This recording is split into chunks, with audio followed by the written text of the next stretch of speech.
दोस्तों, आज मैं आपको सुनाने वाला हूँ कहानी शक्ति की सार्थकता।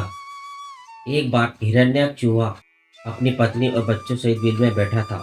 सभी बता रहे थे कि आज किस किस ने क्या किया, किस प्रकार से दिन का सदुपयोग किया, दूसरों की क्या सेवा सहायता की। तभी एकाएक जोर का भूकंप आया। हिरण्यक सभी के साथ बिल से बाहर निकल आया। 2 सेकंड बाद ही भूकंप समाप्त हो गया, पर इसके साथ साथ हिरण्यक का बिल भी तहस नहस हो गया। हिरण्यक बड़ा दुखी हुआ। तभी जोर जोर से तूफान आने लगा। अब वह सोचने लगा कि परिवार के प्राणों की रक्षा के लिए किस स्थान पर जाऊं। तभी उसे अपनी सहेली श्वेता नाम की भेड़ की याद आई। अपने झुंड की नेता व श्वेता यहाँ से 4 फर्लांग की दूरी पर एक बाड़े में रहा करती थी।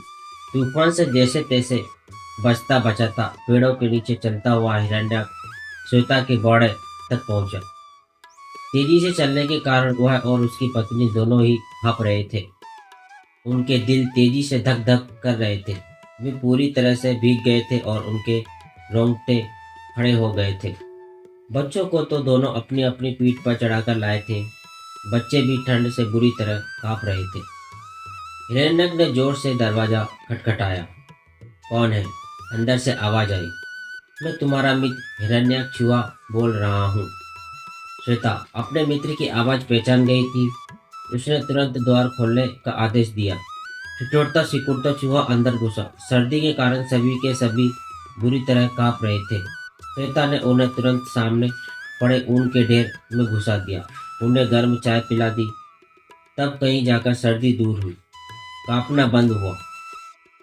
2-3 दिन तक श्वेता ने अपने मित्र को कहीं जाने नहीं दिया। उसे अपना मेहमान बनाकर रखा, उसकी खूब खातिर की। हिरण्यक ने सोचा कि पड़े पड़े इतने दिन ऐसे ही बीत गए, अब तो चलकर नया बिल बनाना ही चाहिए। मित्र पर अधिक बोझ डालना उचित नहीं है। मित्र हो या फिर संबंधी, 2-4 दिन से अधिक उनके यहाँ रहने पर सम्मान घटता ही है। श्वेता ने बड़ी मुश्किल से हिरण्यक को जाने की अनुमति दी। अपनी सहेली से खूब सारे उपहार लेकर, रास्ते के लिए भोजन लेकर, फिर जल्दी आने का वादा करके हिरण्यक अपने परिवार के साथ निकल पड़ा। कुछ देर चलने के बाद चूहे के बच्चे थक गए आते और चूहा सबको लेकर बरगद के एक वृक्ष के नीचे जाने लगा। उसने सोचा कि थोड़ी देर विश्राम करके भोजन करेंगे, फिर आगे की यात्रा पर निकल पड़ेंगे। हिरण्यक का छोटा बेटा सबसे आगे उछलता कूदता चल रहा था। उसने अपनी मौज में ध्यान नहीं दिया और पेड़ के नीचे सोए पड़े जंगली सुअर से जा टकराया। सुअर की आंख खुल गई। वह अपनी लाल लाल आंखों को खोलकर थूथनी को ऊपर चढ़ाकर घुर्राया।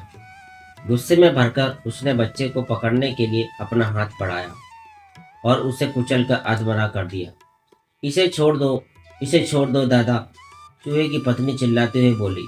यह नादान बच्चा अनजाने में आपसे जा टकराया है, इसका अपराध क्षमा करें।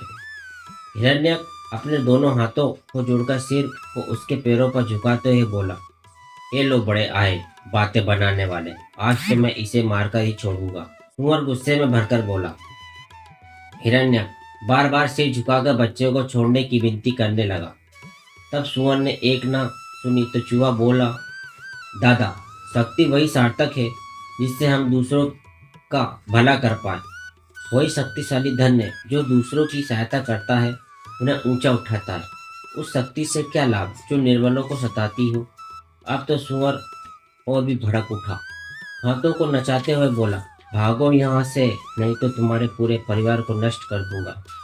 तभी चूहे के बच्चे को अवसर मिला और वह सुअर की पकड़ से भाग छूटा। हिरण्यक की पत्नी ने तुरंत उसे मुंह में दबाया और वहां से भागी। हिरण्यक और दूसरा बच्चा भी तुरंत वहां से भाग आए। 25-30 कदम चलने के बाद ही हिरण्यक की पत्नी को पेड़ के तले बड़ा सा खोखला भाग दिखा। वह दौड़कर उसमें घुस गई। हिरण्यक भी उसमें ही आ गया। वह सभी इतने भयभीत हो गए थे कि 10-15 मिनट तक बैठे कांपते रहे। अंत में हिरण्यक ने सभी को धैर्य बांधाया और सुअर के चंगुल से बचकर निकल आने के लिए भगवान को धन्यवाद दिया। मन ही मन वह कहने लगा, हे भगवान, तू ऐसी शक्ति किसी को ना दे जो दूसरों को सताए। फिर सभी ने मिलकर खाना खाया और वहीं पढ़कर सो रहे। शाम को सोते सोते अचानक हिरण्य की आंख खुल गई। किसी का करुण चित्कार उसे सुनाई पड़ रहा था।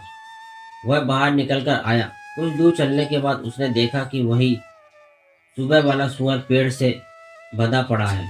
वही रो रहा है और अपनी सहायता के लिए पुकार रहा है। हिरण्य पेड़ के पास पहुंचा और बोला, तुम्हारा यह हाल कैसे दादा? अरे शिकारियों ने बांध डाला है, मुझे बचाओ। दर्द से कराहते हुए सुअर के मुंह से निकला। हिरण्य चाहता तो मुंह फिराकर चला जाता, क्योंकि यह वही सुअर था जिसने सुबह उसे बड़ा तंग किया था। पर वह इतने संकीर्ण मन वाला नहीं था। वह सोचने लगा कि विपत्ति में पड़ा हुआ चाहे कोई प्राणी हो, शत्रु हो या मित्र हो, उसकी रक्षा करना हमारा धर्म है। यह शरीर दूसरों की सेवा में और सहायता में जितना अधिक काम आ पाए, इसमें ही इसकी सार्थकता है। हिरण्यक दौड़ा दौड़ा वृक्ष के निकट पहुंचा। अपनी पत्नी और बच्चों को तुरंत बुलाकर लाया। सभी ने मिलकर सुअर के बंधन काटे। बंधन से मुक्त होते ही वह कृतज्ञता से भर उठा। उसकी आंखों में आंसू भर आए। वो सोचने लगा कि देखो, इस चूहे ने मेरे अपकार को भी भुलाकर मेरी प्राण रक्षा की है। यह कितना महान है।